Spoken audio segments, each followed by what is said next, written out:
Hello hi नमस्कार welcome और welcome back to my another mini blog. तो guys जो माने मोर सब पूर्व वीडियो देखिथिबे से मान सब केतेक महान पुरुष एवं महान पुरुषी सॉरी नारी माने महान नारी माने कहिथिबे एटा को कथा कहि आसेनी कि वीडियो बनै आसेनी ठीक भाभी ठीक माने सोची भी कि मते कथा ही सत्य कही आसेनी मते वीडियो बनै ही आसेनी। जदि आपण मानक पाखरे किछि सजेशन अछि मते टिके दया करी कुहंतु जा फल रे मु टिके मो वीडियोटा को आहरी भल करके आगु को बढ़ाई पारिबी।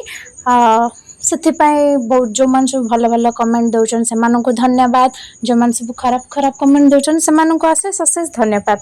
छाड़ंतु मोर कथा कहबा भितर आपण माने एटी देखि दियंतु आमे कुआड कुआड गल्लु कोन करलु बुल्लु। अबिका आमे लंच करिया ପାଇଁ के पळे आसलु लंच टाइम ऑलरेडी हे गेलानी सॉरी क्रॉस करी गेलानी आ कोन करिया बाहर को बुलिया को जाईता त सबु ठीक टाइम रे हबने ना। तो नेक्स्ट ब्लॉग रे देखेबी कोन करलु कोन